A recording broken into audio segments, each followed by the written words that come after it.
A profanação. Qualquer um que tivesse acesso à minha correspondência pessoal, em especial as cartas da minha agente literária de Nova York, Rosalind Targ, e as enviadas pela divisão de Pocket Books da Simon & Schuster, veria que Orion recebeu vários adiantamentos. Os direitos de publicação da edição de capa dura em papel da Holanda também foram vendidos. O interesse em sua filmagem se acelerava.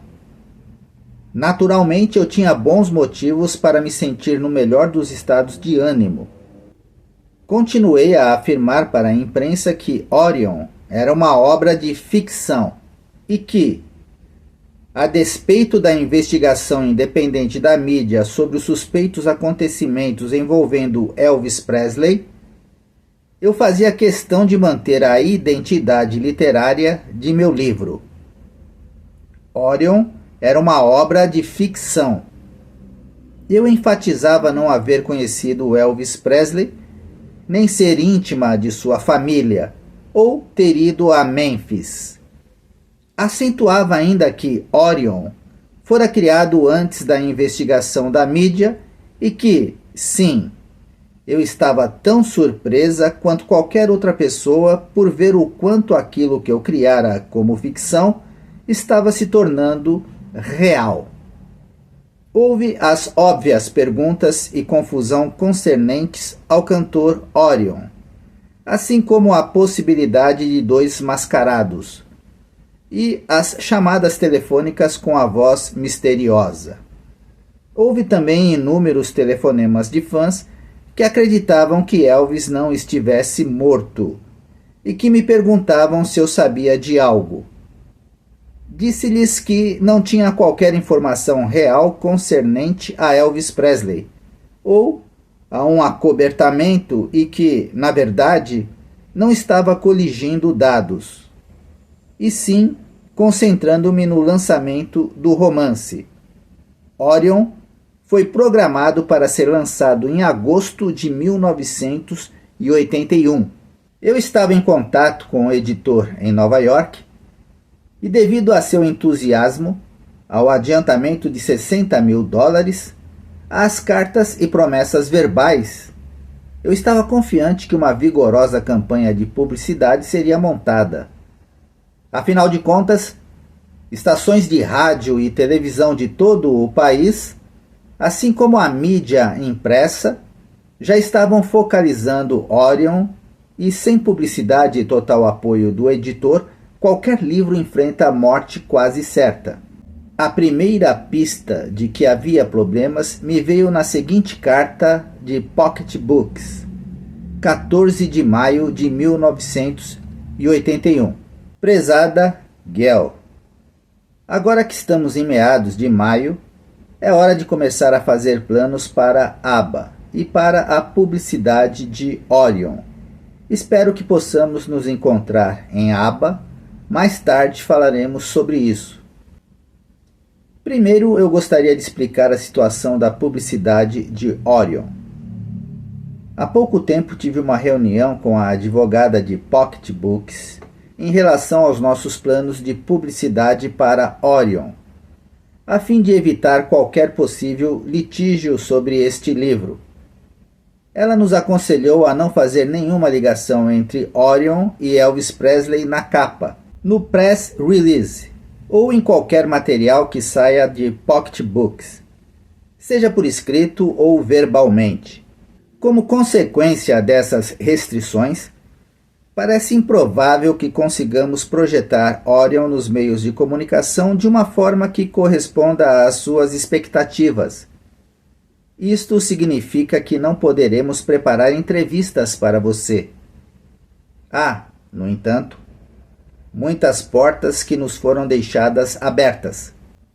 Enviaremos nosso Pocket Preview, realçando Orion, para mais de 7.500 críticos. Em anexo, seguirá um exemplar do livro. Enviaremos também uma cópia da resenha com um press release para o pessoal dos meios de comunicação de todo o país. assim como para as nossas listas de country e western, além de outras que você forneça. Entretanto, como foi mencionado, não poderá haver nenhuma menção a Elvis Presley nas cópias da capa, nem no nosso material para a imprensa, nem nas discussões com a mídia. Esse assunto também não pode ser discutido em programas de TV, revistas ou entrevistas para jornais. Sei que você tem muito boas relações com as revistas People e Us, e encorajo-a a perseguir seus planos para Orion. Não obstante, nossa recomendação é que você deva seguir as normas de procedimento estabelecidas por nossa advogada. Espero que possamos nos encontrar em Aba. Que tal domingo? Avise-me se poderá vir ao nosso stand para almoçar conosco e conhecer o pessoal de Pocket Books. Por favor, ligue para mim ou para Anne Mitchell, diretora de publicidade no Hyatt Regency, em Atlanta. Ou tentarei localizá-la e poderemos conseguir-lhe um passe de convidado. Além disso, estarei em Pocket Books até 21 de maio. Parto para Atlanta no dia 22. Saudações, Carol Fass. Eu não conseguia entender por que tinham tanto medo de uma questão judicial. O romance fora comprado algum tempo atrás. Eles sabiam que se tratava de uma obra de ficção. Sabiam até mesmo que o livro fora registrado talvez mesmo antes que a ficção se tornasse fato. Como eu poderia ser penalizada por escrever sobre coisas das quais não conhecia nada e que só tinham vindo à luz anos depois que eu criara Orion? Se havia uma conexão artística com Elvis, qual era o problema? Toda criação artística é inspirada por algo ou alguém. Além disso, não havia nada na ficção que difamasse Elvis Presley ou qualquer pessoa próxima a ele. O oposto, sim, era verdade. Eu poderia provar facilmente, se me perguntassem, que Orion fora criado com base na religião, na mitologia, na filosofia e num herói contemporâneo. Quando me disseram que eu nunca poderia mencionar Elvis Presley com relação a Orion, fiquei confusa. As perguntas já estavam sendo feitas. Como poderia eu evitar que me perguntassem sobre Elvis e Orion? Eu contaria a verdade à mídia. Orion era ficção. Senti-me amordaçada, mas não sabia por quem. Meu editor não queria que eu relacionasse Elvis Presley a Orion. Contudo, teria sido coincidência que tivessem escolhido agosto para o lançamento do romance, sabendo muito bem que naquele mês se comemorava o aniversário da morte de Elvis. Seria coincidência que, no próprio material promocional enviado pela editora, esta usasse a seguinte citação: Orion é o tipo de livro que intriga o leitor, desafia o factual e acelera o coração, mescla humor, patos, êxtase e tragédia, e vai deixá-lo pensativo. Mae Boren Naxton, coautora da canção Heartbreak Hotel. Reli a promoção, reli a parte em que Mae Axton declarava que Orion desafiava o factual e fiquei pensando. Mae fora muito íntima de Elvis. Sua escolha de palavras era interessante. No entanto, em vez de explorar isso naquele momento, eu estava mais interessado em descobrir por que o próprio editor que me pedira que não mencionasse Elvis Presley em relação a Orion não apenas escolhera agosto, aniversário da morte de Elvis, para lançar Orion, como também usar a citação de alguém muito relacionado a Elvis, a mulher que escrevera a primeira canção de $1 milhão do cantor, Heartbreak Hotel. O romance foi lançado no final de agosto. Enquanto o verão se transformava em outono, multiplicavam-se os autógrafos. A mídia promovia um tumulto enorme em torno do livro e o projeto vinha ganhando ritmo. Setembro se transformou em outubro, depois em novembro. Em janeiro, o livro desaparecera. Não estava mais nas estantes. Eu recebia telefonemas de toda a nação perguntando como comprar o romance Orion. As pessoas iam às livrarias e pediam o livro. Desaparecera e nem se podia encomendá-lo. Está esgotado, diziam às livrarias e aos clientes. Isso não fazia sentido. Mesmo sem publicidade, o romance vendera perto de 70 mil volumes num curto período de tempo. Esse número não inclui a edição de capa dura, as edições de colecionadores ou a de papel da Holanda. Telefonei para o editor, deixei meu nome, mas nunca me responderam. Meu advogado escreveu: nenhuma resposta. Enquanto isso, eu continuava recebendo chamados de pessoas querendo o romance. A frustração ia se transformando em curiosidade e daí para a raiva. Finalmente entrei em contato com os distribuidores. Ele não sabia qual era a verdadeira história e disse: achei que Orion estava indo bem. Não sei. Me disseram para segurar o livro. Perguntei-lhe se podia descobrir por quê, uma vez que, por mais que eu ou meu advogado ligássemos, nossas chamadas nunca eram respondidas. Disse-me que tentaria fazer o que estivesse ao seu alcance. Posteriormente voltou a ligar, dizendo que as vendas foram sustadas, porque não estavam indo bem. Talvez 70 mil volumes em poucos meses não seja uma boa venda, mas, sem publicidade, parecia ser. O romance não esteve nas livrarias o tempo suficiente para que se pudesse medir seus bons ou maus resultados. Entrei em contato com minha agente, mas seu entusiasmo original por Orion havia desaparecido. Ela ainda adorava o livro, mas parecia cansada do projeto Orion e tinha outros livros para vender. Eu não desejava que minha frustração me fizesse parecer amarga. Também não queria cortar nossa ligação como amigas. Ela e o marido Bill significavam muito para mim, para que eu pudesse dizer-lhe que tudo aquilo soava como brincadeira de mau gosto. Suspeito mesmo que ela estivesse tentando descobrir o que estava acontecendo, mas tinha apenas um tempo determinado para cada escritor. Além disso, tinha que trabalhar com a Simon & Schuster e a Pocket Books em outros projetos. E não seria profissionalmente bom para mim criar áreas sensíveis. Preciso dizer apenas que Ross, da mesma forma que eu, não compreendia nada do quadro geral. Tivesse ela sabido do que eu sei agora, estou certa que se teria empenhado em minha defesa. Ela é um modelo de integridade. Àquela época, entretanto, não tínhamos razão para acreditar que havia algo a defender.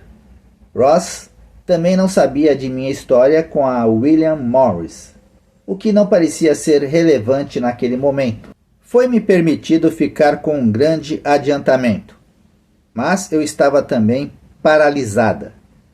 Temera que um contrato exclusivo de 3 anos com a William Morris mantivesse meu manuscrito engavetado. E agora descobria que meu contrato com o editor mantinha Orion fora das livrarias.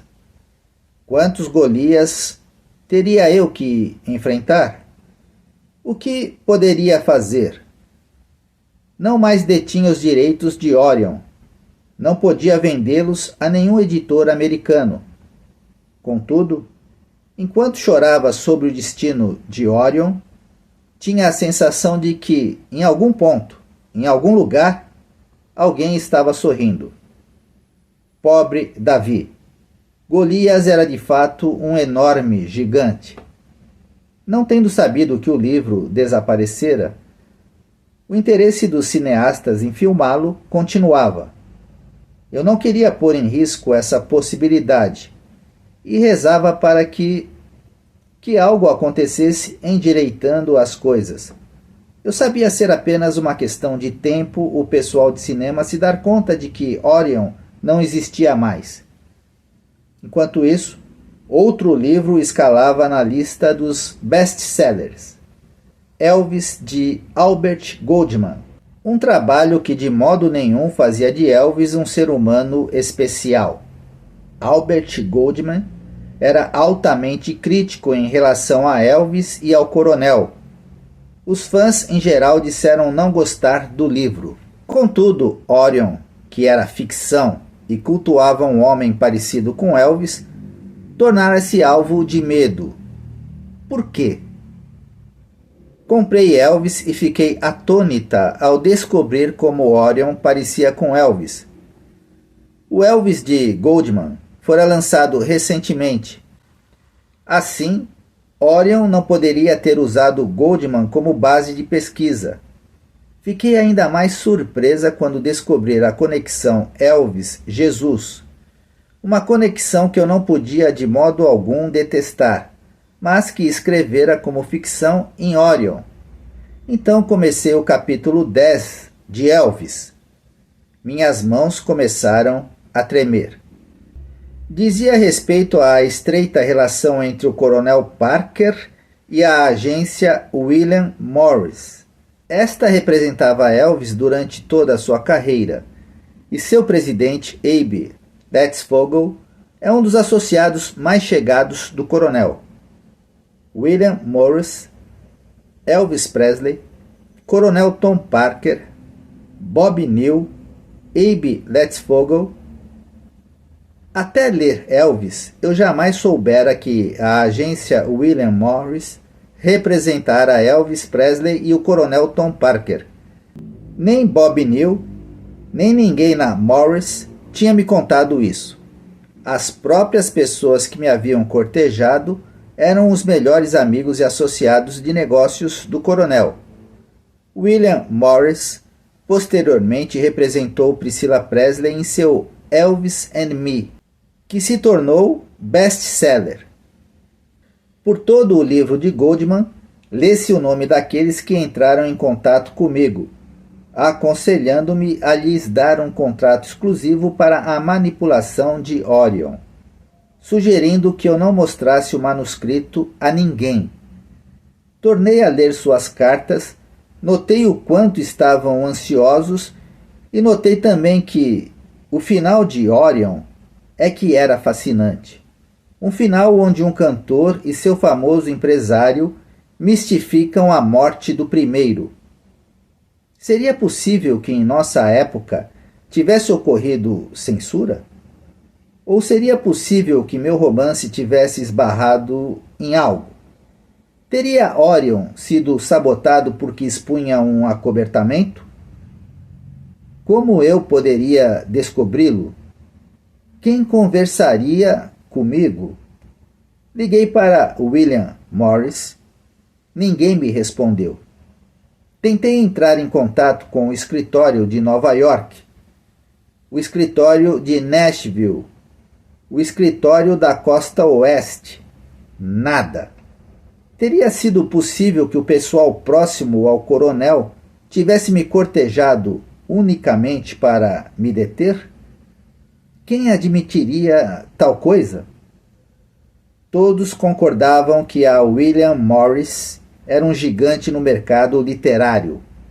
Seria pouco aconselhável para mim estabelecer quaisquer conexões entre o desaparecimento de Orion, o coronel, a William Morris ou o editor. Não há maneira de você poder ganhar, mesmo que prove tal conexão. Nenhuma editora, nenhum agente, nenhum editor vai querer enfrentar a William Morris. Se você tem suspeitas e pode documentar a possibilidade de ter sido a vítima, terminará sendo profissionalmente prejudicada. Eu não desistia de minhas perguntas e respostas. A William Morris foi muito polida. Eu não poderia acusar ninguém de coisa alguma. Embora parecesse improvável, tudo que acontecera ao projeto Orion fora marcado pela coincidência. Mesmo assim, eu não podia deixar de passar em revista as conversas e reuniões com representantes da William Morris. Por que eu fora tão hesitante em assinar com eles? Devia confiar em minha intuição? Secretamente eu chorava no travesseiro. Na verdade, era bom conservar o dinheiro. Apesar disso, eu me sentia como se tivesse dado à luz a um belo bebê e o tivesse abortado depois do nascimento. Por meio da escritora Maxine Rock, entrei em contato com sua agente de Nova York. Esta, por sua vez, ligou para o meu editor anterior, que desde então deixara a editora e trabalhava com uma cadeia nacional de publicações. Ouvir o nome Orion é como ouvir falar de um fantasma do passado, disse ela. Contou também que tinha havido um boato de que o coronel fora ao diretor da Simon & Schuster de que algo fora combinado e o livro posto na geladeira. A agente escreveu-me a respeito dessa questão. Retenho propositalmente seu nome porque, em primeiro lugar, ela me fez um favor. Segundo, ela lida diariamente com editores mais importantes, inclusive Simon & Schuster. Eu não gostaria de fazer nada que pusesse em risco sua posição na hierarquia do mundo editorial. A maioria das editoras importantes depende da William Morris para escritores de primeira linha, disse-me um editor. Certamente, para uma editora, não é uma boa jogada financeira aborrecer o pessoal da agência. Se o coronel tivesse alguém na William Morris que fosse a Simon & Schuster, com o pedido de que a distribuição de Orion fosse sustada, talvez com a ameaça de um possível litígio, a editora poderia aquecer? Perguntei. A William Morris é poderosa. Você é uma escritora inédita, dispensável. Por exemplo, se um agente poderoso, com alguns escritores importantes, vai a uma determinada editora, ele tem poder de barganha. Ele pode usar seu elenco para obter vantagens.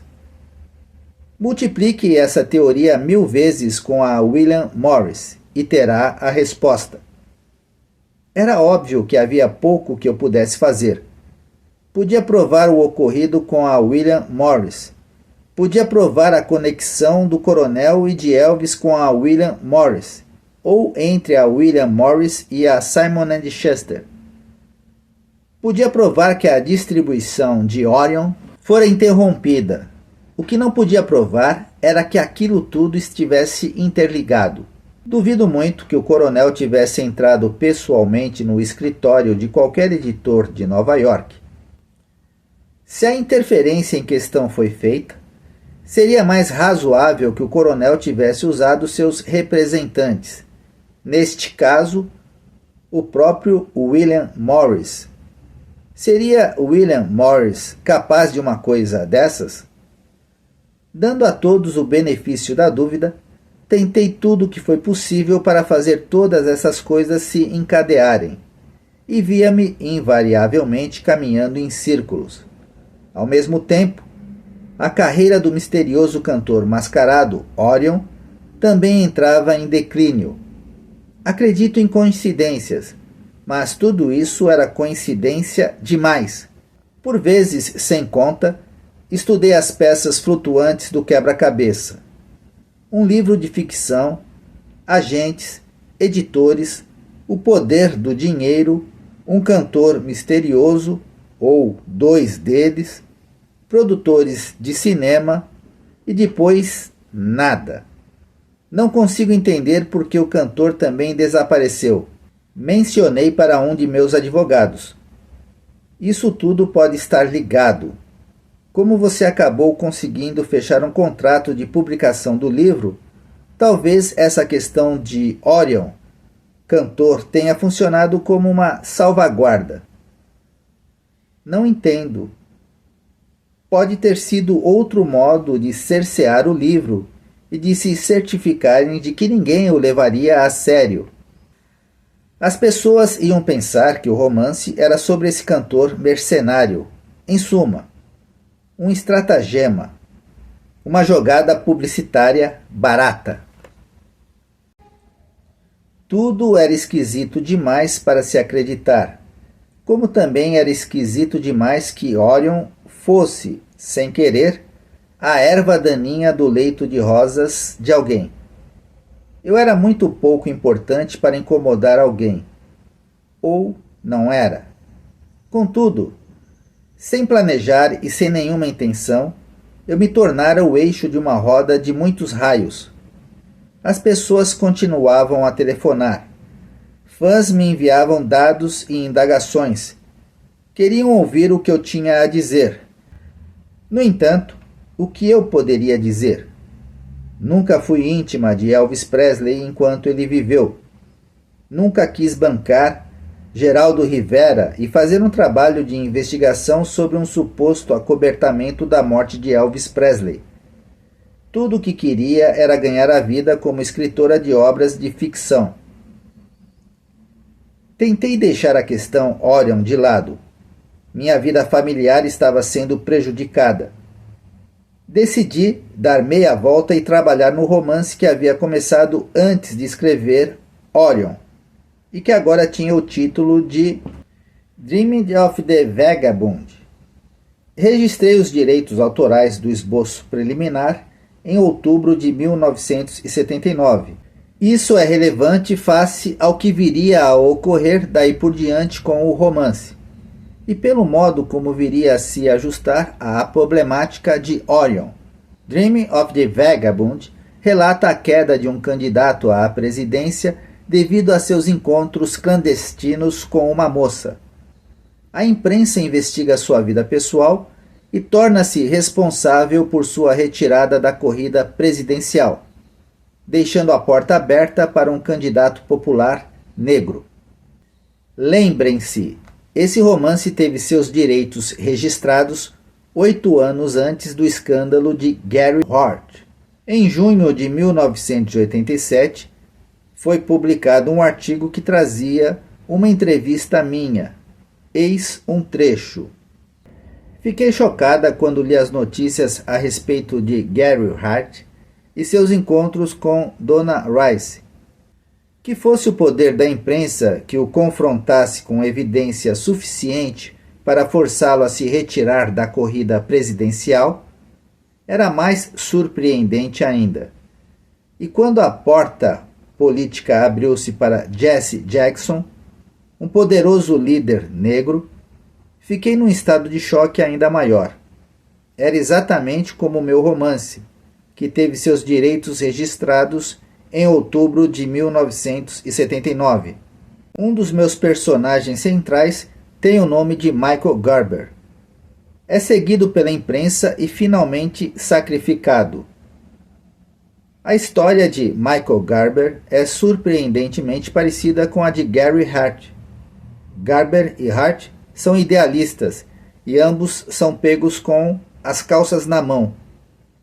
Em Dreaming of the Vagabond, há uma conspiração que leva à retirada do candidato da corrida presidencial. No fim das contas, é um jogo de poder, embora o leitor fique com a impressão de que Garber, de algum modo, fará seu retorno político, o que Gary Hart fez recentemente, é claro. Há muitas cenas importantes em Dream of the Vagabond que se tornaram reais depois que eu escrevi sobre elas. Uma diz respeito ao incêndio com bombas de uma comunidade negra perto de Filadélfia, causado pelas ações de um grupo negro radical chamado FIRE. Em maio de 1985, inacreditavelmente, uma comunidade negra em Filadélfia foi incendiada dessa maneira. O grupo que incitou o ataque chamava-se Move. O atentado do Move e seus motivos se assemelhavam tanto ao que eu escrevera que chegava a ser sinistro. O romance é cheio de acontecimentos que se tornam realidade e de alguns que penso poderem vir a se realizar. Um, em especial, diz respeito a uma mulher chamada Davy O'Halloran. Ela é muito crítica politicamente, em especial quando o assunto é a guerra do Vietnã, bem ao estilo de Jane Fonda.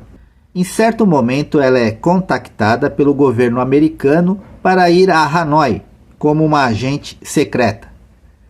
O governo americano adverte-a de que, se for presa, negará qualquer conexão com ela. Sabem que, pelo fato de ser verbalmente tão contrária à guerra no Vietnã e na América ser encarada como traidora, ela pode vir a ser uma hóspede bem-vinda em Hanoi. O objetivo dessa missão secreta é contactar alguns dos prisioneiros de guerra. Na verdade, pedem-lhe uma missão impossível.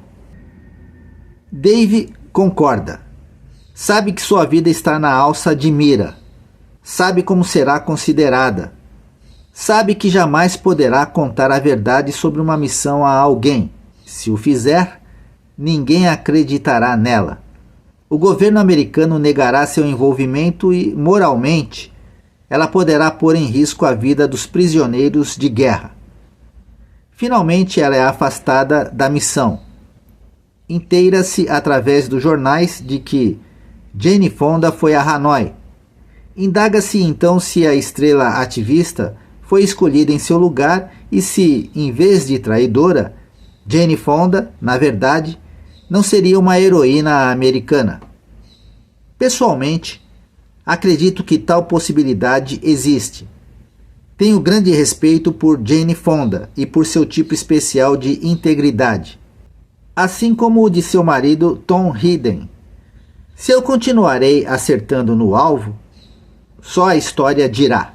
Entretanto, acredito que se pedisse a Jane Fonda para desincumbir-se de uma missão arriscada como essa, ela o teria feito. Se creem que se trata de uma ideia rebuscada demais, perguntem-se o seguinte: como poderia uma cidadã comum terminar em Hanoi durante a guerra? Poderia essa pessoa ter estado em Hanoi tão casualmente? Se for certa a minha previsão, então talvez Jane Fonda estivesse num beco sem saída. Se contasse a verdade, ninguém acreditaria nela. O governo americano poderia não lhe dar retaguarda. Talvez não devêssemos atirar-lhe pedras tão impensadamente. A história pode provar, na verdade, que Jane Fonda é realmente uma heroína americana, o que quer dizer que os eventos nem sempre são o que parecem ser. Sem me afastar muito de Orion, parece que eu tenho bons antecedentes em captar acontecimentos contemporâneos antes que aconteçam, ou antes que o público tome consciência deles. Não me considero uma médium. Apesar disso, acredito na existência de um sexto sentido, intuição ou como resolvam chamá-lo. Tenho descoberto também que todos os seres humanos têm capacidade criadora, seja na música, na poesia, na cozinha ou na arte. Por vezes me impressiono com o que escrevo, especialmente quando vem a acontecer. No entanto, isso não me surpreende. Dentre os níveis da mente, o nível alfa é o mais criativo de todos e o mais ligado fisicamente ao universo. Qualquer pessoa que já criou algo sabe do que estou falando. No nível alfa, nos tornamos tão totalmente envolvidos que o tempo voa. É uma prazerosa experiência. Quanto a mim, durante a criação de Orion, sempre senti que o romance se escrevia sozinho. Sem querer pregar sermão, sempre acreditei num poder mais elevado, Deus, seja como for que concebam a unidade universal. Minha relação com a minha própria alma e a de um ser superior é personalizada. Não a alardeio, nem a comercializo, nem faço disso um dogma. Não me gabo disso, nem afirmo que minhas percepções são as únicas, ou que meu caminho seja o melhor. Meu conhecimento do infinito engloba apenas uma diminuta parcela da verdade. Mais de uma pessoa já me chamou a atenção para o fato de que eu partilho da mesma data de aniversário do médium Edgar Cayce, ou seja, 18 de março. Fui testada na frente de muitas testemunhas autorizadas e considerada altamente sensitiva. Minha mente é vulnerável às sugestões, estados de ânimo, energias exteriores. Pessoalmente acredito que, não importa quão desenvolvido e energizado seja o componente humano, toda a vida é parte do mesmo universo e suas leis. Acredito que compartilhamos, num nível ou noutro, tanto uma energia universal quanto uma energia superior. Eu estava energizada durante todo o tempo de criação de Orion. Estando em contato com minha própria alma, senti a alma do livro. Eu definitivamente estava em contato com algo. Na maioria das circunstâncias, eu recuaria desse tipo de revelação pessoal. Já testemunhei muita vitimização perpetrada em nome da religião para querer impingir minhas filosofias e crenças a qualquer um. Apesar disso, devido ao fato de que muito do que escrevi se materializou, essa abordagem tem que ser analisada.